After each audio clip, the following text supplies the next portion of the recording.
मुझे सदा लगता था कि परिवर्तन के बहाने आप अपने परिवार से दूर रहना चाहते हैं,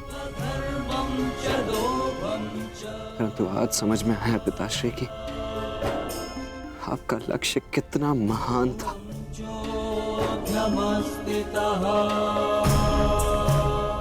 अब आंखें खोलिए पिताश्री, अपने वृषसेन से बात कीजिए। मुझे आप पर, आपकी सोच पर विश्वास है पिताश्री, विश्वास है।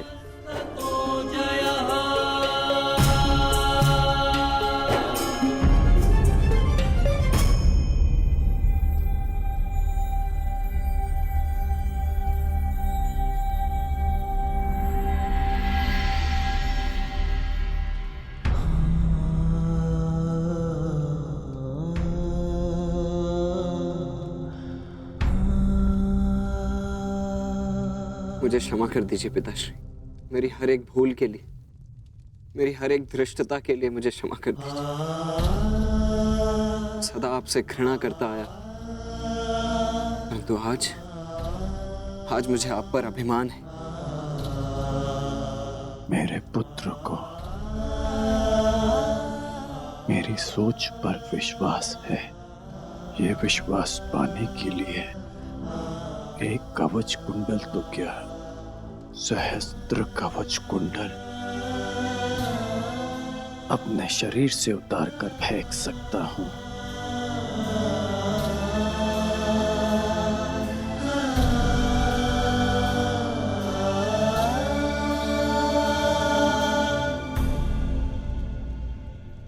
अब स्वस्थ हो पुत्र?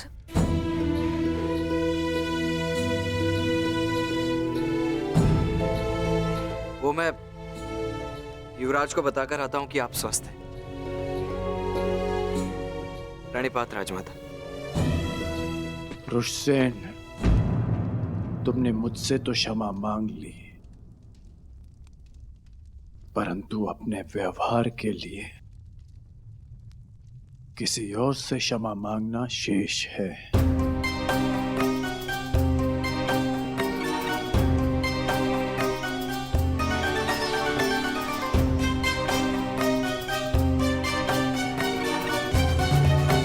क्षमा चाहता हूँ राजमाता, वो जो भी मैंने। नहीं पुत्र, तुम्हारा कोई दोष नहीं।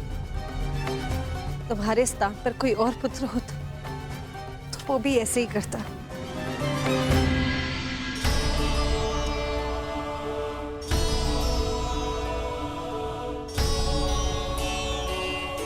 धन्यवाद।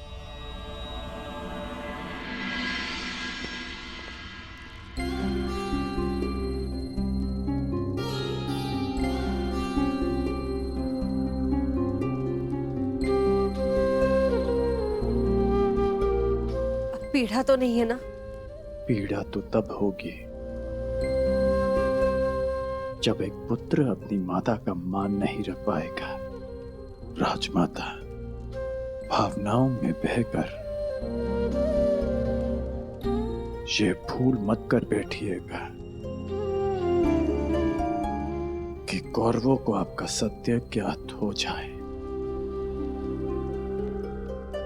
और हां, मुझे मेरा वचन स्मरण है, युद्ध के पश्चात आपके 5 पुत्र ही जीवित रहेंगे।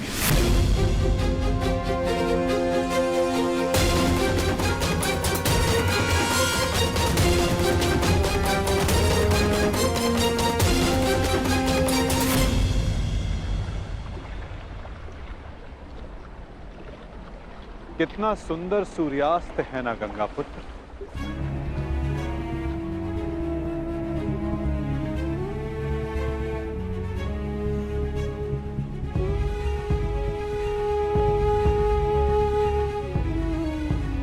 कदाचित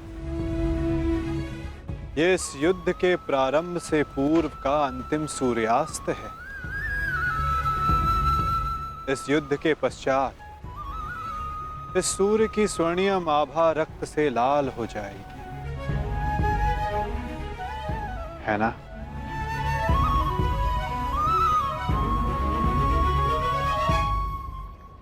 और ये रक्त मेरे ही वंश का होगा वासुदेव। मेरे वंश की सुरक्षा और नाश के मध्य की अंतिम संध्या है ये। किंतु सत्य यही है कि अब इस अनहोनी को कोई रोक नहीं सकता। आज मेरा जीवन इन्हीं प्रश्नों से घिरा हुआ है। वह प्रश्न जिनके उत्तर मेरे पास नहीं, वह संदेह जिसे मैं कभी स्पष्ट नहीं कर पाऊंगा। परंतु जब बालक के मन में प्रश्न होता है, कोई संदेह होता है, तो वो इन सब प्रश्नों का उत्तर पाने के लिए अपनी मां से पूछता है। कदाचित आपके प्रश्नों का उत्तर आपकी माता के पास हो, गंगा पुत्र।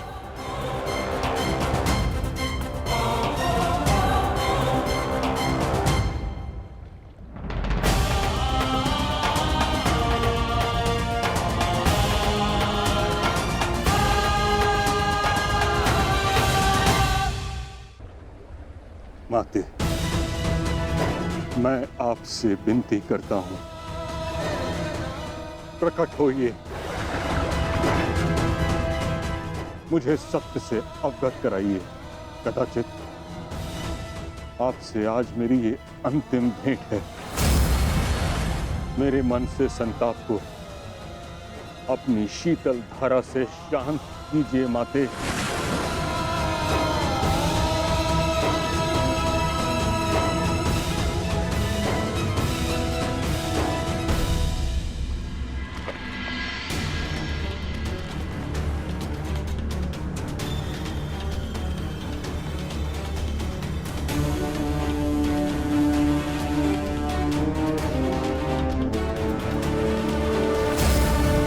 मुझे क्षमा कर देना पुत्र। भगवान सूर्य नारायण तुम्हारी रक्षा करें।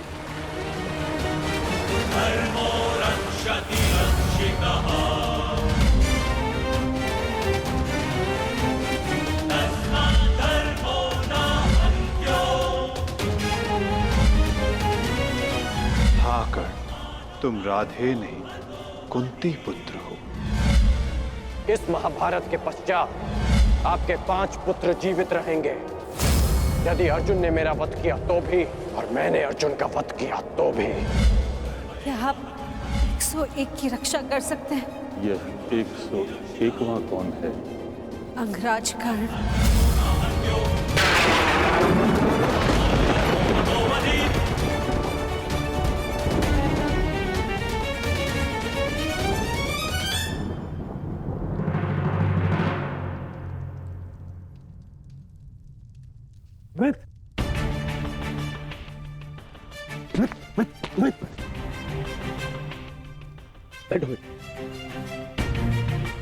बैठो। आ गए मित्र।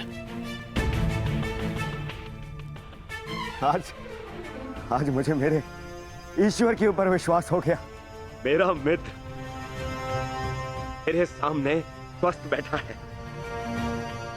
मैं बता नहीं सकता कि मैं कितना प्रसन्न हूं मित्र। मित्र तुम ठीक हो ना?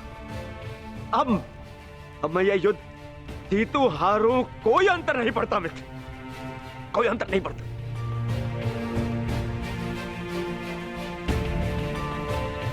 तुम चिंता मत करो मित्र, हम ये युद्ध अवश्य जीतेंगे।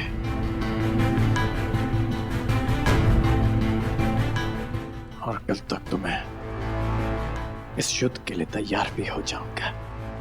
हाँ मित्र, हाँ। कल इस युग का सबसे बड़ा महायुद्ध प्रारंभ होने जा रहा है। वृषसेन, सारी तैयारियां हो गई? जी पिताश्री, सभी महारथी और उनके सैन्य दल और अस्त्र शस्त्र सज्ज हैं। बस सारी तैयारियां हो गई मित्र। अब हमारे प्रधान सेनापति पितामह के आदेश की प्रतीक्षा है कि वो हमें इस युद्ध में हमारा स्थान बता दे। हाँ? अच्छा है, कल मैं भी अपना स्थान लेने के लिए प्रस्तुत रहूंगा। अवश्य। वैसे पितामह है कहाँ?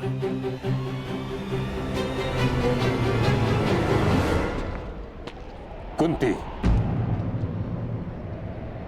प्रणिपाताश्री। आज मैं तुम्हें आशीर्वाद देने नहीं आया हूं। मैं तुमसे कुछ प्रश्न पूछने आया हूं। कैसा प्रश्न ताश्री? वो प्रश्न जिसका उत्तर तुम्हारे अतीत में है। उस अन्याय के विषय में पूछने आया हूं जो तुमने एक अबोध बालक के साथ किया। सत्य के विषय में प्रश्न करने आया हूं जो तुमने समस्त हस्तिनापुर से छुपाया। क्या दोष था उस बालक का कुंती? वरदान तुम्हें मिला, दोष तुमसे हुआ, तो फिर दंड उस बालक को क्यों? ताश्री, ये मत कहना कि तुम विवश थी, किंतु इतना तो तुम्हारे वश में था कि तुम मुझे इस सत्य से अवगत कराती। एक वीर क्षत्रिय वर्षों तक क्षत्रिय होने के अधिकार से दूर था। एक सूर्य पुत्र ने वर्षों सूत पुत्र होने का कलंक अपने सर लिया। वर्षों तक वह उस अपराध का दंड सहता रहा जो उसने किया ही नहीं।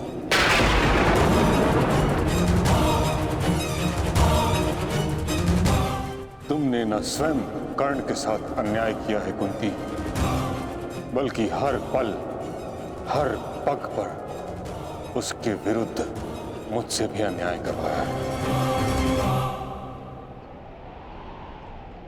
मैं क्षमा चाहती हूँ ताश्री, परंतु समझ नहीं पाई कि मैं आपको सत्य कैसे बताऊं। समझ तो तुम नहीं रही हो कुंती, कितना बड़ा अनर्थ करवा दिया है तुमने हस्तिनापुर से। एक क्षत्रिय को सूत का जीवन व्यतीत करना पड़ा। उसे ना क्षत्रियोचित शिक्षा मिली, ना ही अधिकार। रंगभूमि से उसे अपमानित करके निकाला गया। उसके भाई के मुंह में उबलता हुआ स्वर्ण डाला गया। हर पल उसे पीड़ा मिली, हर पल उसके साथ घोर अन्याय हुआ। तुमने ठीक नहीं किया कुंती, परंतु मैं अब सब ठीक कर दूंगा।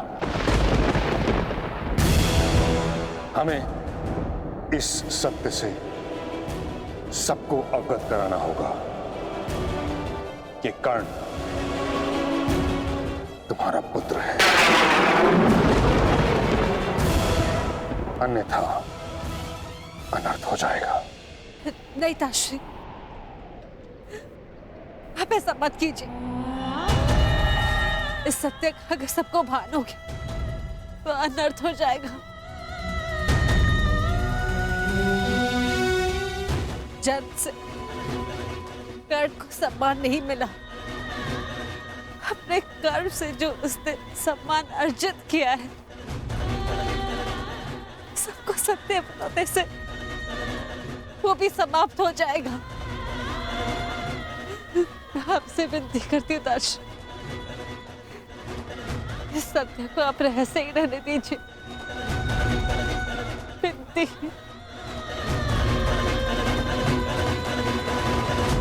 उस रहस्य का लाभ ही क्या जब कर्ण का बलिदान हो जाए। ताश्री, अब ये सब आपको ही रोकना होगा। दो सहोदर एक दूसरे का रक्त ना भाई, ये उत्तरदायित्व आपको ही लेना होगा ताश्री। आपको अनुभव के प्रधान के सेनापति रण की रक्षा केवल आप ही कर सकते हैं ताश्री। मैं अपने 6 पुत्रों को जीवन देखना चाहती हूँ। अब आपको ही कुछ करना होगा ताश्री। इस विपदा का हल आपको ही निकालना होगा।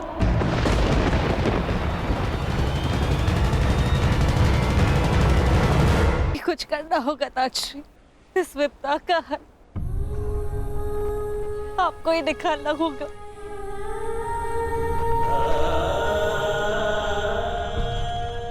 एक माता अपने कर्तव्य में चूक गई है।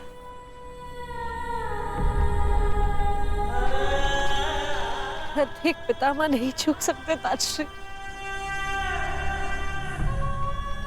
कुछ कीजिए। हर बार भीष्म के समक्ष ही भीष्म स्थिति क्यों उत्पन्न हो जाती है? क्यों?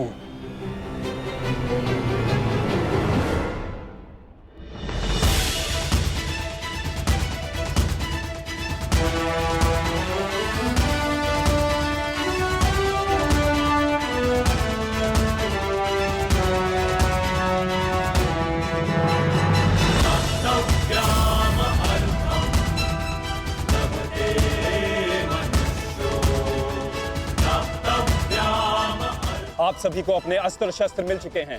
अब आप लोग कहां और किस व्यू में रहेंगे ये समझ लीजिए।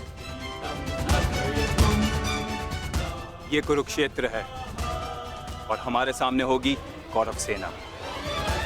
हमारी सेना का दायां पक्ष मैं संभालूंगा और बायां पक्ष महाबली भीम, और मध्य में होंगे गांडीवधारी अर्जुन। और कौरवों की सेना में द्रोणाचार्य, अश्वत्थामा, कर्ण, दुर्योधन जैसे महारथी होंगे, और सबसे आगे होंगे महाबली, इच्छा मृत्यु के वरदानधारी भीष्म।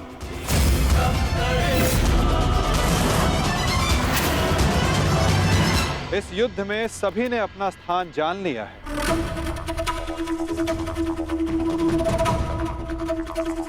अब तुम सुनो पार्थ, तुम इस युद्ध के, इस सेना के सबसे महत्वपूर्ण भाग में हो,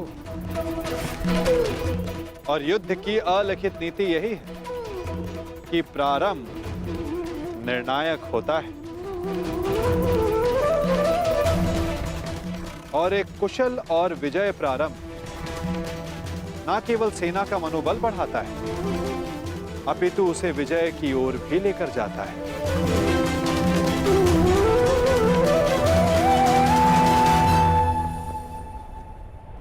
तुम हमारी सेना के मेरुदंड हो, मूल आधार हो, इसलिए विशेषतः आक्रमण तुम्हारे ऊपर ही होंगे पार्थ।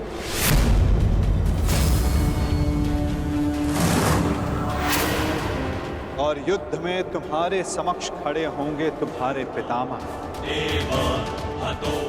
परशुराम शिष्य महामहिम भीष्म, जो कौरवों के सबसे बड़े बल है। और कूटनीति यही कहती है कि यदि आधार को गिरा दिया जाए तो इमारत को गिरने में ज्यादा समय नहीं लगता। और महामहिम भीष्म कौरव सेना के आधार हैं।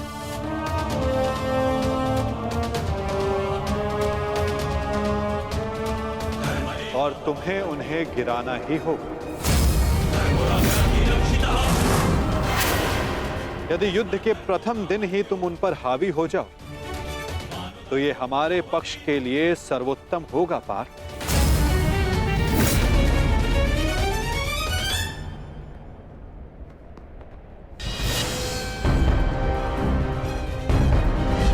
तुम्हारे पुत्र हस्तिनापुर की रक्षा बनेंगे, यही इनका कर्तव्य है और यही नियति है।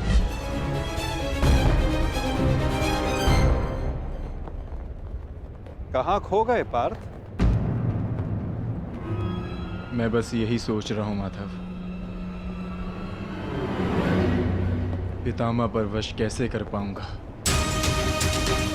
वो देव गुरु बृहस्पति और भगवान परशुराम के शिष्य हैं, और उस पर उन्हें इच्छा मृत्यु का वरदान प्राप्त है। ऐसे विकट योद्धा को कैसे पराजित कर पाऊंगा मैं? कैसे रोक पाऊंगा मैं उन्हें? उत्तम, अति उत्तम, बधाई हो पार्थ।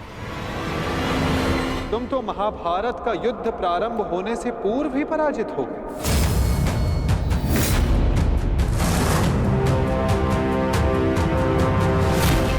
एक शत्रु की शक्ति का अनुमान होना एक योद्धा के लिए उचित होता है, परंतु शत्रु की शक्ति को देखकर उससे स्वयं को हीन समझना पराजय की ओर सबसे पहला पड़ाव होता है पार्थ।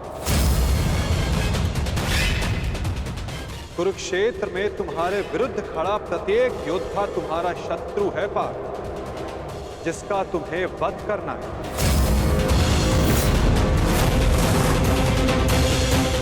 अन्यथा आज तुम भीष्म से भयभीत, कल तुम कर्ण से होगे, परसों तुम ये कहोगे कि मैं आचार्य द्रोण का सामना कैसे करूं।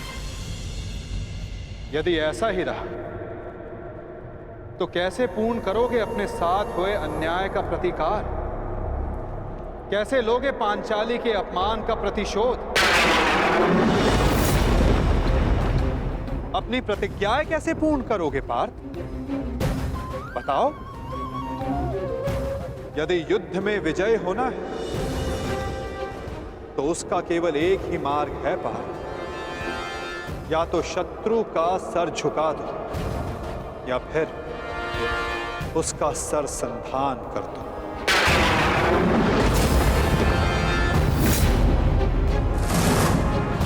यदि तुम्हें इस धर्म युद्ध में विजय पानी है तो तुम्हें अपने पितामह का सर झुकाना होगा।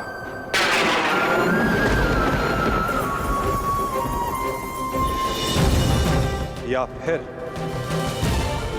उनका सर संधान करना होगा पार्थ।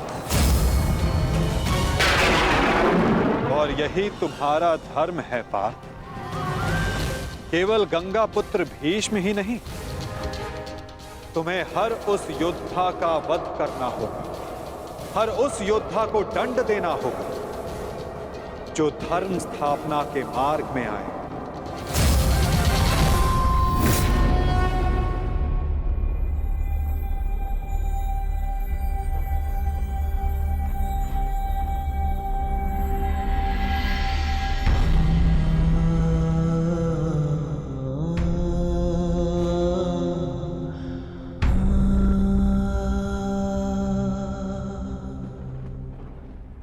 क्या हुआ पार्थ?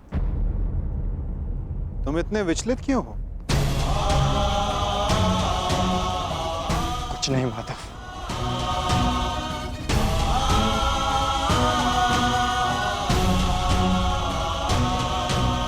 अपने सखा से सत्य छिपाना इतना सरल कार्य नहीं है पार्थ। तो बताओ, ऐसा क्या भाव है जो तुम्हारे मन को अशांत कर रहा है? बोलो पार्थ। नहीं माधव, मैं ठीक हूं।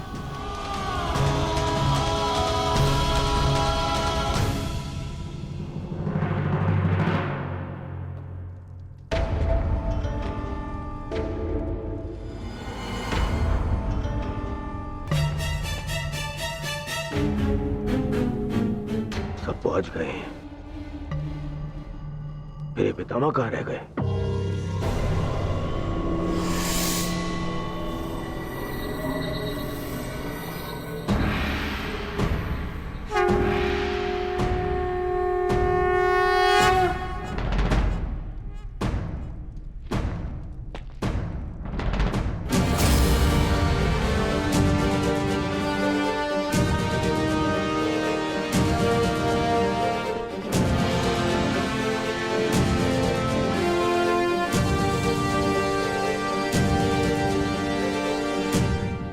सभा आरंभ की जाए। सभी रथी, महारथी और योद्धा आकर वो अस्त्र ग्रहण करें जिससे उन्हें युद्ध में प्रयोग करना है।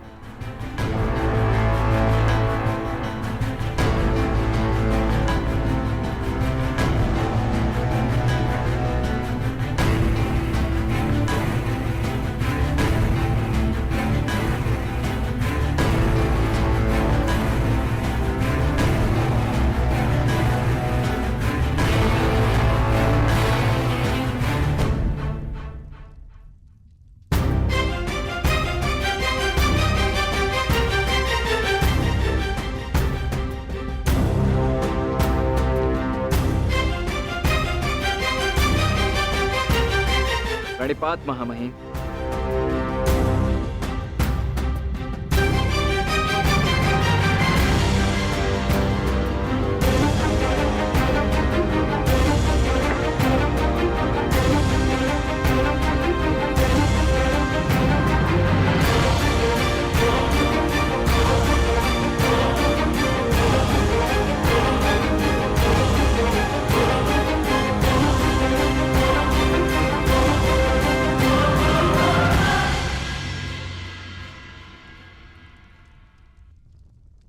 यशस्वी भव।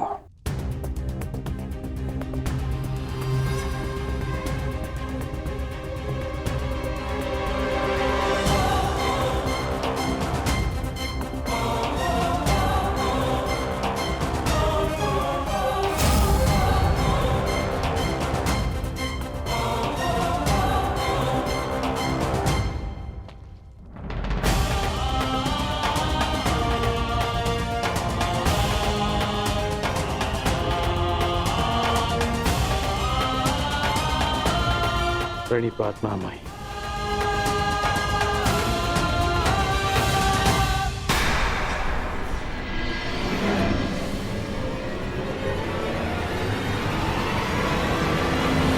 वो सहोदर एक दूसरे का रक्त न भाई, ये उत्तरदायित्व आपको ही लेना होगा ताजश्री।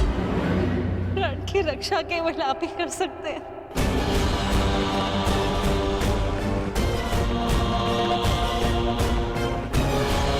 मैं अपने 6 पुत्रों को जीवित देखना चाहती हूँ।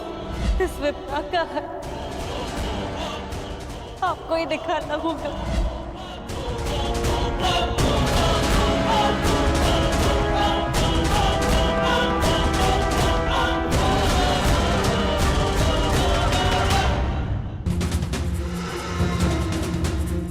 क्या हुआ पितामह?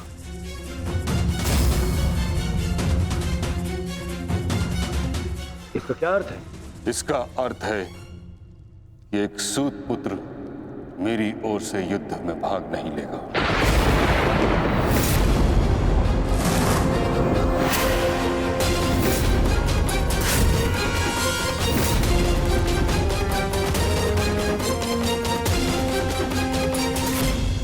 ये क्या कह रहे हैं आप पितामह?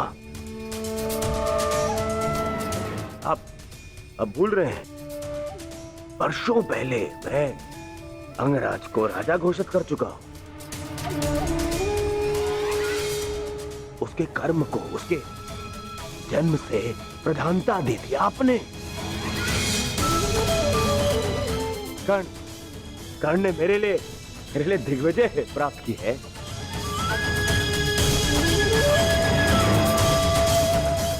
आपने स्वयं विराट युद्ध में उसके साथ मिलकर युद्ध किया। तो फिर आज उसके भूत पुत्र होने का प्रश्न कहां से उत्पन्न हो गया है? बात जन्म की ही तो है दुर्योधन। हाँ, मैंने कर्ण के साथ युद्ध लड़े हैं, परंतु ये युद्ध बाकी युद्धों से भिन्न है। ये एक महान युद्ध है।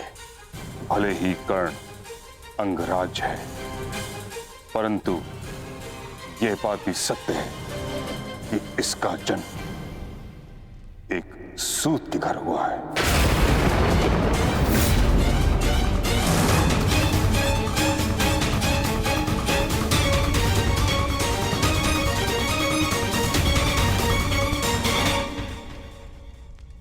मैंने सदा इस पल की प्रतीक्षा की है जब मैं ये सिद्ध कर सकूं कि जीवन जन्म पर नहीं कर्म पर निर्भर होता है। और आज जब ये समय आया तो आप मुझसे कह रहे हैं कि मैं रिक्त हाथ लौट जाऊं। यह युद्ध केवल मेरा अधिकार नहीं, मेरे जीवन जीने का लक्ष्य है। आप मुझसे मेरा अधिकार, मेरा लक्ष्य मत छीनिए। मैंने अपने मित्र को वचन दिया है कि इस युद्ध में मैं उसकी रक्षा करूंगा।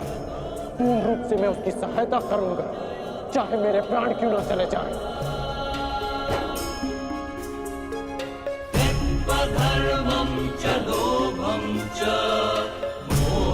और आप मुझसे कह रहे हैं कि मैं इस युद्ध में सम्मिलित ही नहीं हो सकता।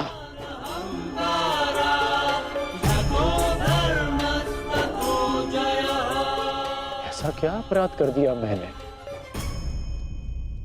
कि आप मुझे ये दंड दे रहे हैं?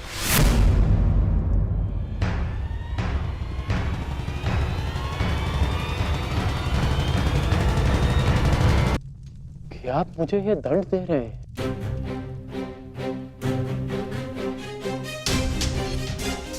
मैं कौरवों का सेनापति हूं और एक सूत पुत्र को अपने निर्णय का कारण बताना उचित नहीं समझता।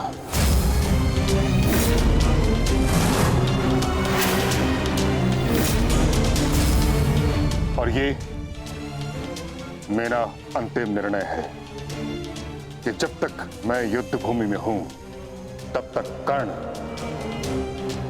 युद्ध भूमि से दूर रहेगा।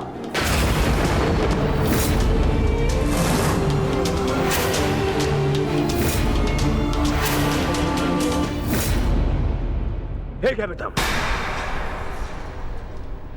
कर्ण को उत्तर देना या ना देना आपका अधिकार है, परंतु एक सेनापति का कर्तव्य भी है और धर्म भी कि वो अपने युवराज के हर एक प्रश्न का उसे उत्तर दे। तुम्हारा पितामह होने के नाते मैं इस प्रश्न का उत्तर देना उचित नहीं समझता।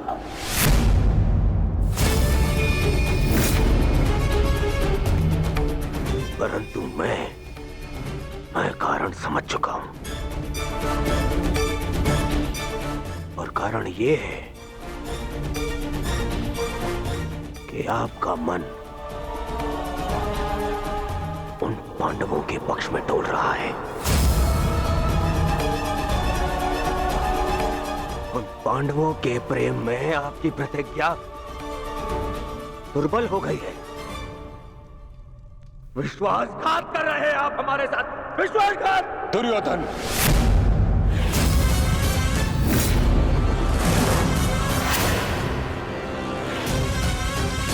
नहीं पितामह, मुझ पर क्रोध दिखाने से आपका सत्य बदल नहीं जाएगा, और सत्य यही है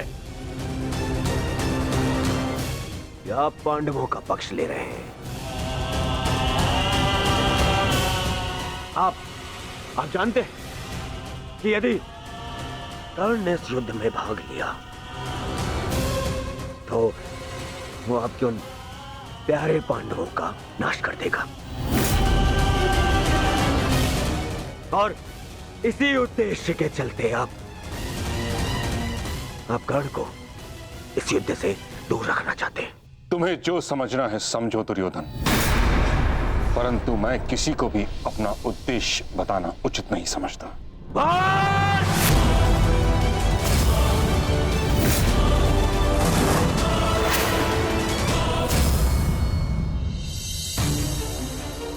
बहुत हो गया पितामह, बहुत हो गया। अब आपको अवकाश लेने की आवश्यकता है। बूढ़े हो गए हैं आप।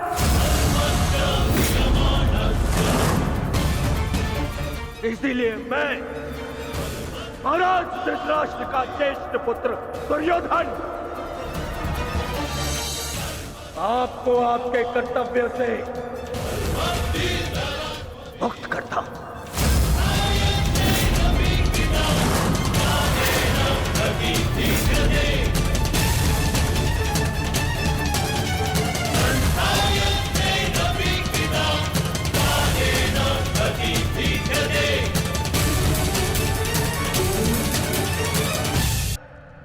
महाराज धृतराष्ट्र का ज्येष्ठ पुत्र दुर्योधन आपको आपके कर्तव्य से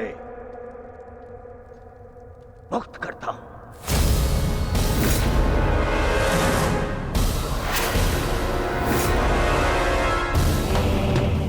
पता है क्यों पितामह?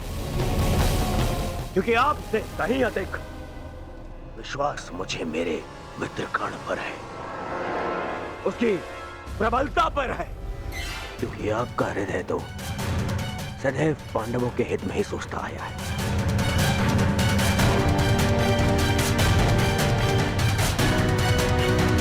और मैं ऐसे सेनापति को अपनी समस्त सेना का उत्तरदायित्व नहीं दे सकता जो शत्रु हित में सोचता हो। यदि कर्ण इस युद्ध में भाग नहीं ले सकता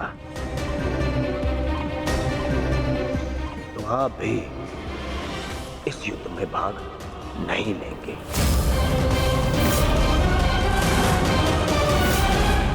यदि तुम्हारा यह निर्णय है दुर्योधन, तो यही सही। मैं स्वयं को इस युद्ध से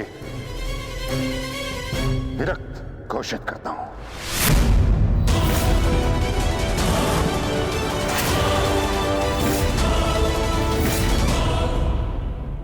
मुझे आपकी आवश्यकता नहीं है।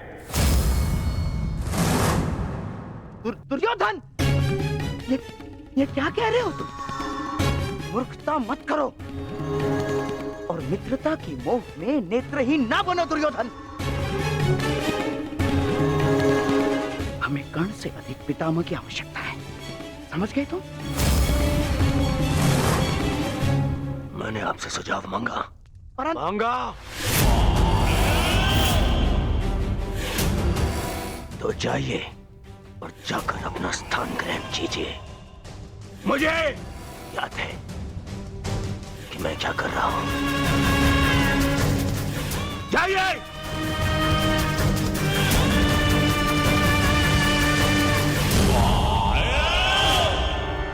नहीं महाभाई, युवराज ने जो कहा क्रोध में आकर कहा। मैं इस विषय में उनसे बात करूंगा, सब ठीक हो जाएगा महाभाई। नहीं कौंतेय कर्ण, अब कुछ भी ठीक नहीं हो सकता। मेरी बात सुनिए महामहिम। मुझे एक सूत पुत्र की बात नहीं सुनी।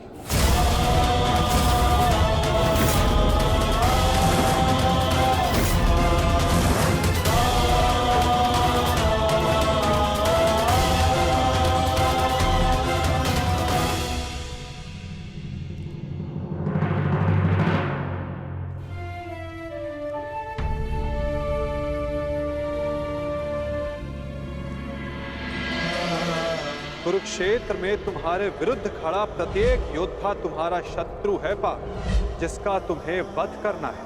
अन्यथा आज तुम भीष्म से भयभीत हो, कल तुम कर्ण से हो, परसों तुम ये कहोगे कि मैं आचार्य द्रोण का सामना कैसे करूं। यदि ऐसा ही रहा तो कैसे पूर्ण करोगे अपने साथ हुए अन्याय का प्रतिकार?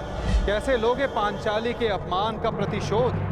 क्या बात है आर्य, बड़ी गहन सोच में डूबे हुए हैं। कोई समस्या है?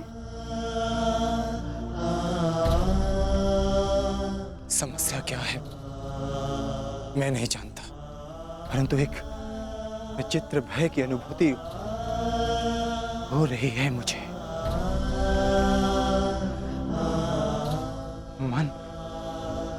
मन बड़ी दुविधा में है। कैसा भय और कैसी अनुभूति?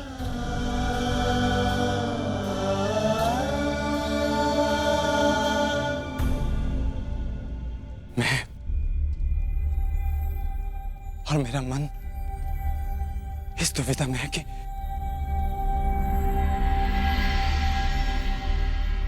क्या यह युद्ध उचित है?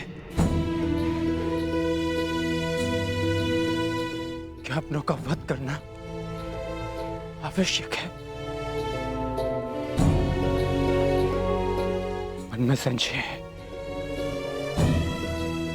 कहीं हम कोई अनर्थ तो नहीं करने जा रहे? अनर्थ तो उन्होंने किया था आर्य। भूल गए लक्षाग्रह, भूल गए वो द्यूत सभा, भूल गए मेरा चीरहरण करने का प्रयास। वो वनवास, अज्ञातवास स्मरण नहीं आपको? ये अनर्थ नहीं, अभी तो इस समय का सबसे अर्थवान कार्य है आर्य।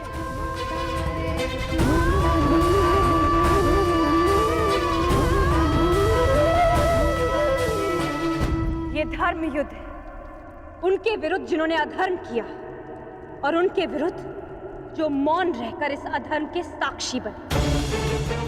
ये एक प्रयास है आर्य, आने वाली पीढ़ियों के समक्ष एक उदाहरण प्रस्तुत करने का कि जो अधर्म करता है और जो चुप रहकर उसे होते हुए देखता है, वो दोनों ही नाश के भागी हैं।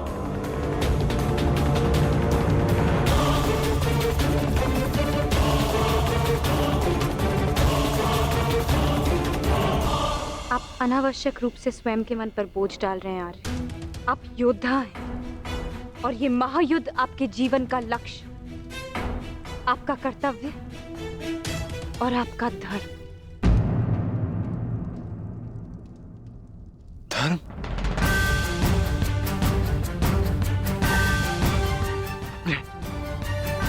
अपने पितामह पर शस्त्र उठाना कैसा धर्म है?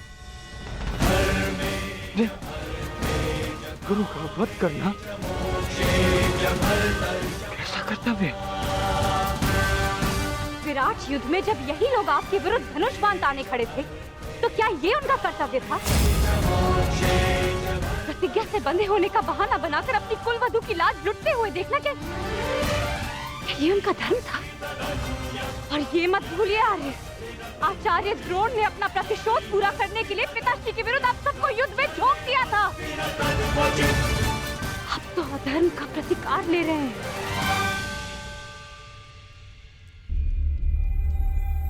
कहीं ऐसा तो नहीं आ रहा कि आपको ऐसा लग रहा है कि जो कुछ भी उन्होंने किया वो धर्म था, उचित था? नहीं पांचाली, नहीं।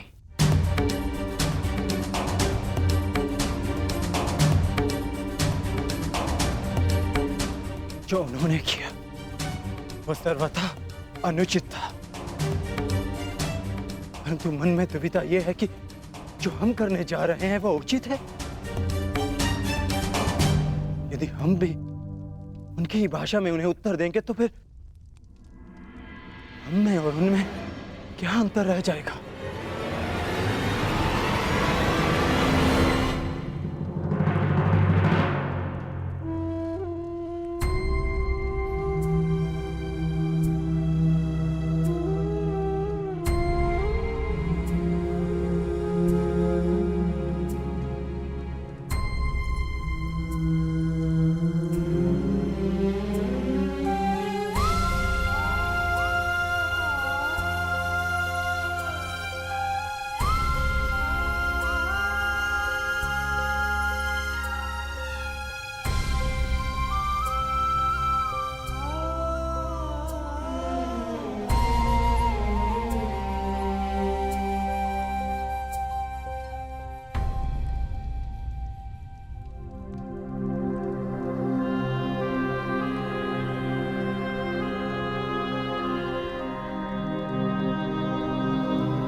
थक गए हैं आज,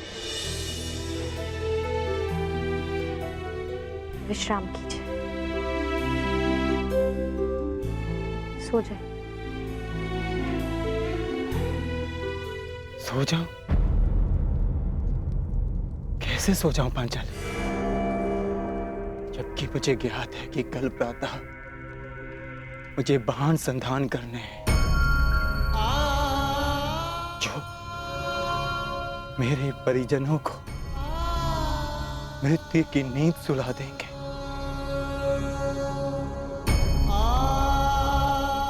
तो कैसे सो जाऊं मैं?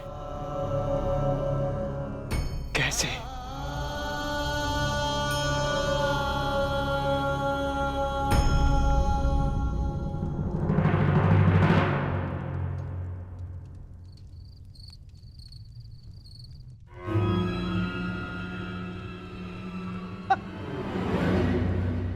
साम दाम दंड भेदेन अस्माकं विजयम निश्चितम। साम दाम दंड भेदेन अस्माकं विजयम निश्चितम। कहाँ है? कैसे होगा? अपनी मित्रता के भावावेश में बहकर तुम बहुत बड़ी भूल कर रहे हो दुर्योधन, बहुत बड़ी भूल।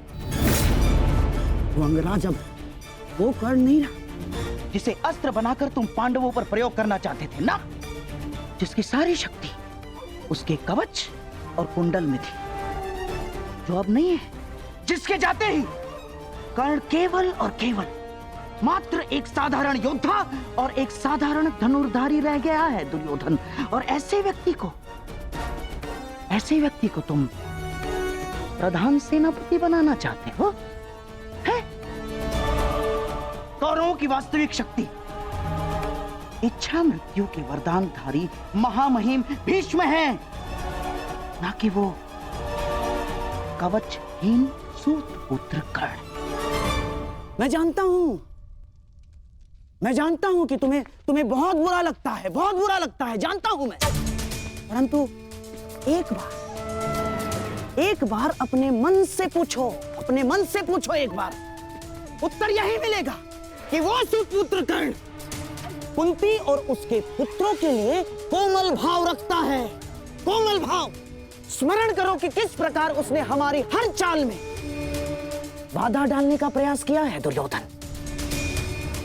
चाहे वो द्युत सभा हो या विराट युद्ध, हाँ, या फिर तुम्हारे जीजा श्री जयद्रथ का अपमान है। कर्ण सदैव उन पांडवों के पक्ष में रहा है, द्रोही है वो। अपने मन को टटोलो दुर्योधन, उत्तर मिल जाएगा तुम्हें। विश्वासघाती है तुम्हारा मित्र कर्ण, विश्वासघाती।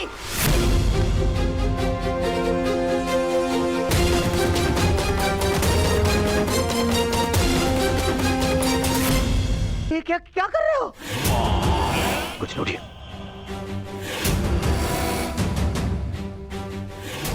मैंने अपने मन को टटोल कर देखा तो स्वर से ये आया कि मेरा मित्र कर्ण पूर्ण रूप निष्ठावान है। एक और स्वर मन से निकला कि यदि मेरे मित्र कर्ण के ऊपर कोई भी उंगली उठाए तो उसे तोड़ देना।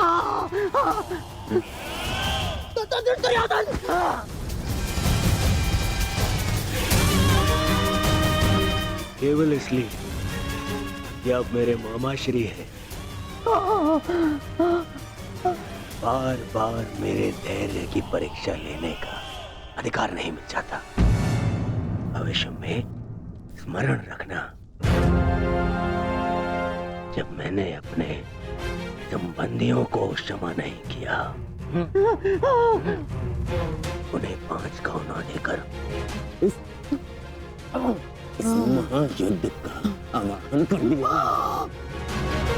तो आपका नाश करने में मुझे एक क्षण भी नहीं लगेगा।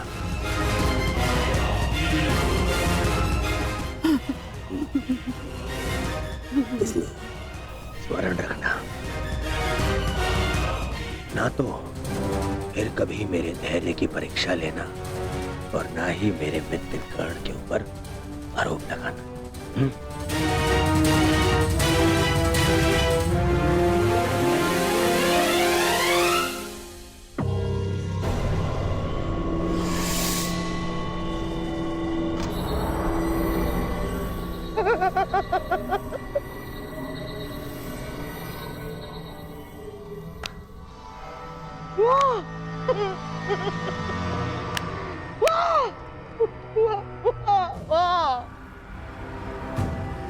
मेरे होने वाले सम्राट, वाह! आज तुमने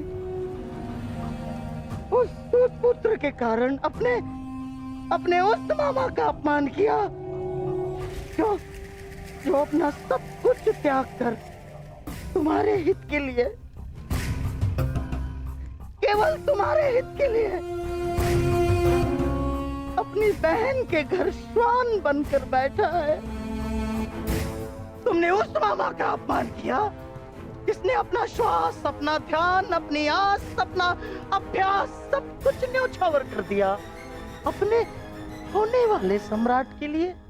तुमने उस मामा का अपमान किया दुर्योधन, जिसने साम दाम दंड भेद युक्ति कपट छल कुचक्र षड्यंत्र सबकी पराकाष्ठा कर दी। क्यों? अपने होने वाले सम्राट के लिए है? और तुमने उस मामा का अपमान किया उसके लिए जिसने अपना कवच और कुंडल उन पांडवों को दान में दे दिया। साधु मेरे होने वाले सम्राट, साधु। महामहिम का निर्णय स्वीकार नहीं है। मुझे तो युवराज दुर्योधन का संदेह उचित प्रतीत होता है। हाँ, अवश्य महामहिम उन पांडवों की सुरक्षा चाहते हैं और वो जानते हैं कि जब तक आप युद्ध में उपस्थित रहेंगे तब तक पांडव सुरक्षित नहीं है।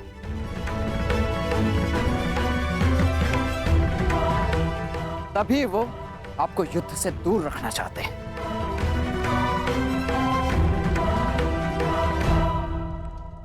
जानता हूं मैं ये बात।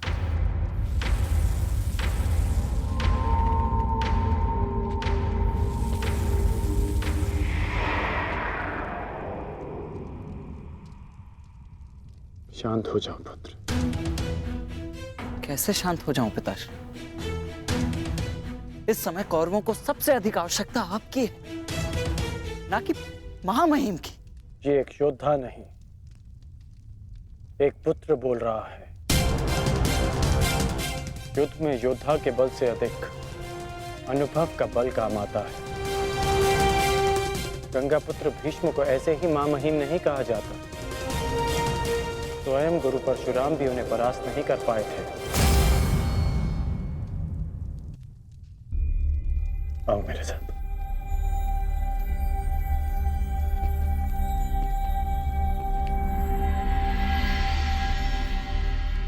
जब तुम भीतर आए थे तो बाहर कौन था?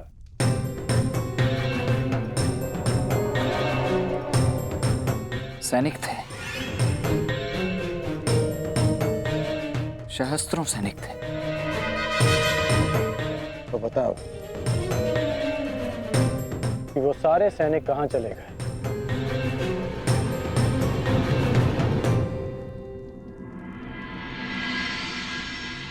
हस्तिनापुर में चारों ओर ये सूचना फैल रही है कि महामहिम कौरव सेना का नेतृत्व नहीं करेंगे। सारे सैनिक अपने अपने सेना नायकों के पास इस बात की पुष्टि करने के लिए गए हैं।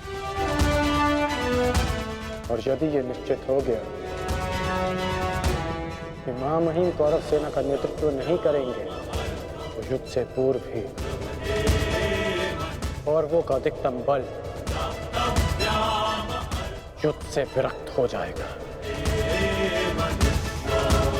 ये सारे सैनिक अपने प्राण हथेली पर लेकर इसलिए लड़ते हैं क्योंकि इन्हें विश्वास है कि उनका सेनापति उनके प्राण व्यर्थ नहीं जाने देगा, कि उनके जीवन के बदले में उन्हें विजय मिलेगी। इसलिए पुत्र, दुर्योधन को मेरे बदले महामहिम को चुनना चाहिए, क्योंकि महामहिम के पास सेना का विश्वास है। तो अब आप क्या करेंगे पिताश्री? एक योद्धा होने के नाते अपने से महान योद्धा का सम्मान और वो कार्य जो मेरे मित्र के हित में होगा।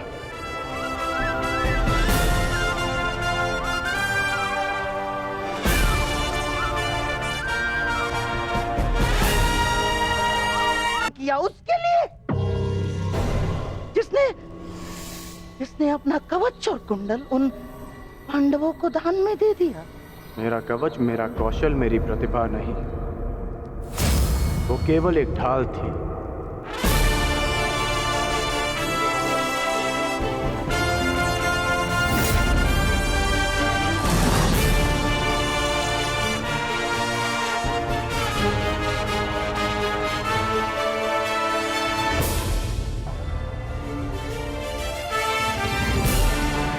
दुर्योधन की ढाल मैं हूं। मेरी मित्रता है और ये मित्रता मेरे लिए मेरे प्राणों से भी अधिक महत्वपूर्ण है। मैंने सदैव अपने मित्र के प्रति अपनी निष्ठा सिद्ध की है और आज भी मैं ऐसा ही करूंगा।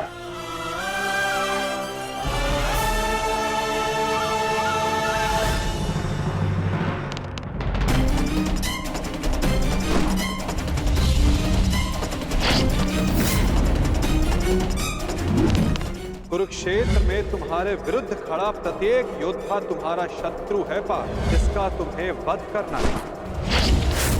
ये धर्म युद्ध उनके विरुद्ध जिन्होंने अधर्म किया।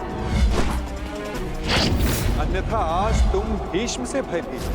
भूल गए लक्षाग्रह, कल तुम कर्ण से हो। भूल गए वो द्यूत सभा। परसों तुम ये कहोगे कि मैं आचार्य द्रोण का सामना कैसे करूं। भूल गए मेरा चीरहरण करने का प्रयास। यदि ऐसा ही रहा तो कैसे पूर्ण करोगे अपने साथ हुए अन्याय का प्रतिकार? कैसे लोगे पांचाली के अपमान का प्रतिशोध?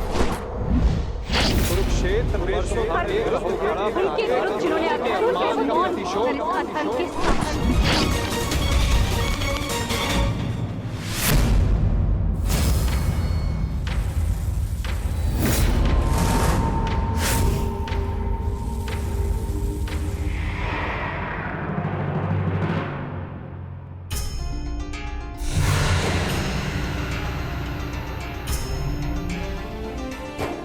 पुत्र का धर्म होता है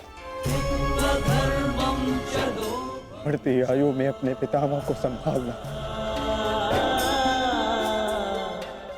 मैं युद्ध क्षेत्र में मैं कैसे गिरा सकता हूं? जिन्होंने मुझे धनुष उठाना सिखाया, जिनके कारण आज मैं सर्वश्रेष्ठ धनुर्धर हूं, उन गुरु द्रोण पर बाण संधान कैसे कर सकता हूं मैं? जीवन में पहली बार आज मेरे हाथ कांप रहे हैं। अर्थात ये सब ठीक नहीं, ये सब ठीक नहीं।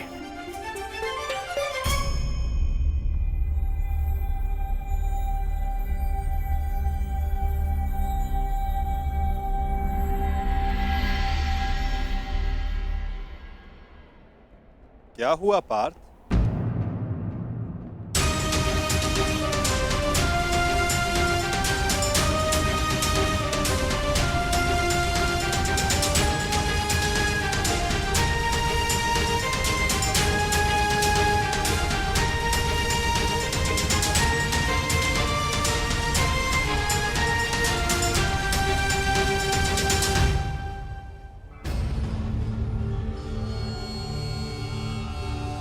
जो अपने दृढ़ संकल्प और अचूक लक्ष्य भेदन के लिए जाना जाता है, जो केवल शब्द सुनकर उसका लक्ष्य भेद कर सकता है, आज वही अर्जुन विचलित है या उसके बाण विचलित है? पार्थ, कुछ कहना चाहते हो?